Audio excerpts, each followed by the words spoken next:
ఏం మనం కాలొంకరనా కన్నొంకరనా? ఏం తక్కువ మనకు? మనల్ని ఎవరో దత్త తీసుకునేదేంది? మన గడ్డను మనం అభివృద్ధి చేసుకోలేమా? ఇవాళ అండగా నిలబడాల్సిన మీరు వాడో వీడో చెప్తే ఇవాళ వాళ్ళ సోయిలో పడ్డారంటే వచ్చే నష్టాన్ని ఆలోచన చేయండి. మల్లన్న సాగర్ల ముంచలేదా? కొండ పోచమ్మల ముంచలేదా? రంగనాయక సాగర్ల దోసుకోలేదా? ఇవాళ నేను కొడంగల్ నుంచి, మారుమూల ప్రాంతమైన కొడంగల్ నియోజకవర్గం నుంచి నన్ను ఆశీర్వదించినందుకు ఆ ప్రాంతానికి కృతజ్ఞత తెలుపుకోవాలని 3 లక్షల ఎకరాలు ఆ ప్రాంతంలో ఉంటే 1300 ఎకరాలు భూసేకరణ చేసి ఇండస్ట్రియల్ పార్కు తెచ్చి 20,000 30,000 మా కొడంగల్లో ఉన్న నిరుద్యోగ యువకులకు ఉద్యోగ ఉపాధి అవకాశాలు కల్పించాలి. పెద్ద పెద్ద కంపెనీలు అక్కడికి తెస్తే నా ప్రాంతం అభివృద్ధి చెందాలి. అప్పుడే నా జన్మ ధన్యమవుతుందని నేను ఒక ప్రయత్నం చేసిన. ఏమడిగినా ఈ తెలంగాణ రాష్ట్రంలో దాదాపుగా 2 కోట్ల ఎకరాల భూమి ఉంది. 2 కోట్ల ఎకరాల భూమిలో కొడంగల్లో 1300 ఎకరాల భూమి సేకరించి ఒక పారిశ్రామిక వాడను నిర్మించి కొడంగల్ను నేను అభివృద్ధి చేయాలంటే చిచ్చు పెట్టి లగచర్ల మంటలు పెట్టి అధికారులను కొట్టించి కలెక్టర్ల మీద దాడులు చేపించి ఇవాళ అమాయకులైన మా లంబాడి సోదరులను జైళ్ళకు పంపించారు. నేను ఆయనలోనే చెప్పిన, వాళ్ళ మాయమాటలు నమ్మకండి, వాళ్ళు ఉచ్చులో దించుతున్నారు. ఆనాడు తెలంగాణ ఉద్యమంలో కూడా ఇట్లనే చేసిండ్రు. అగ్గిపెట్టె రావు గారు 100 రూపాయలు పెట్టి పెట్రోల్ తెచ్చుకున్నాడు, కానీ 10 పైసలు పెట్టి అగ్గిపెట్టె తెచ్చుకోలే.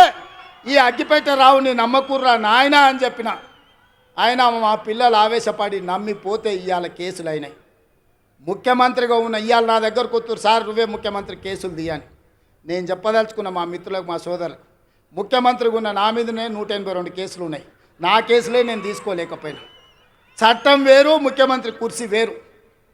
ఇవాళ వాళ్ళ మాయమాటలు నమ్మి మీరు కేసుల్లో ఇరుక్కుంటే బెయిల్ ఎప్పుడు వస్తుందో తెలియదు, మన కుటుంబాలను ఎప్పుడు కలుసుకుంటామో తెలియదు. నేను అడగదలుచుకున్నా, మీ భూములు గుంజుకొని ఏం చేస్తాను? నేను సాప చుట్టి ఇంటికి తీసుకుపోతానా? నాకేం అవసరం ఉంది? ఇవాళ 1300 ఎకరాలు కొడంగల్లో భూమి తీసుకుంటే నేను పట్నం తీసుకుపోయేది ఉందా, లేకపోతే కొండారెడ్డిపల్లికి తీసుకుపోయేది ఉందా?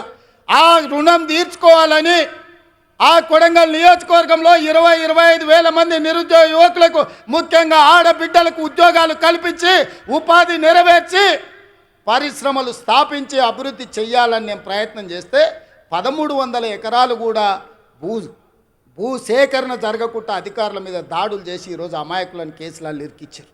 ఒక్క కేసీఆర్కే గజ్వల్ల 1000 ఎకరాల ఫామ్ హౌస్ ఉంది. నీ ఒక్కనికి 1000 ఎకరాల ఫామ్ హౌస్ ఉండొచ్చు, కానీ మా దగ్గర 1300 ఎకరాలలో ఒక పారిశ్రామిక వాడ ఉండొద్దు. ఒకసారి ఆలోచన చేయండి మిత్రులారా. ఇవాళ ఈ జిల్లాను అభివృద్ధి చేయాలంటే ఆనాడు నాగార్జున సాగర్ కడితే రైతులు మునగలేదా? శ్రీశైలం ప్రాజెక్టు కడితే మా కొల్లాపూర్ మునగలేదా? పాలమూరు రంగారెడ్డి కల్వకుర్తి ఎత్తిపోతలు కడితే మా కొల్లాపూరాలు 3 సార్లు భూములు పోయినోళ్ళు భూములు పోయి ఒక్కసారి కాదు 2 సార్లు 3 సార్లు కొల్లాపూర్ ప్రాంతంలో భూములు ముంపు గురైన బాధను దింగమిగుంటున్నారు. ప్రభుత్వం నుంచి సహాయం అందించమన్నారు, కానీ కొట్టాలంటే మా బిడ్డలు కొట్టకపోదురా? ఆయల్ల అధికారుల మీద దాడులు చేయాలంటే శ్రీశైలం వస్తుండేనా? నాగార్జున సాగర్ పూర్తి అవుతుండేనా? జూరాల అవుతుండేనా? ఏటిగడ్డ పౌరుషం, నడిగడ్డ పౌరుషం మీకు తెలియదా? ఒకవేళ అడ్డుకోవాలంటే నడిగడ్డ మీద ఎవడైనా భూ సేకరణ చేస్తుండేనా? కానీ అభివృద్ధి జరగాలంటే ఏదో ఒక రైతు కొంత నష్టపోవాలి. భూమి అనేది మన ఆత్మగౌరవం, భూమి అనేది మన అమ్మ లాంటిది. అమ్మతో మనకు ఎంత అనుబంధం ఉంటుందో మన భూమితో అంతే అనుబంధం ఉంటుంది. నాకు తెలియంది కాదు, కానీ అభివృద్ధి జరగాలంటే ఆ భూసేకరణ జరగాలి. అందుకే వాళ్లకు కావలసినంత నష్ట పరిహారం ఇవ్వడం ద్వారా భూమిని సేకరించి పరిశ్రమలు పెట్టాలని నేను ప్రయత్నం చేస్తుంటే కేసీఆర్, కేటీఆర్, హరీష్ అడ్డుకుంటున్నారు.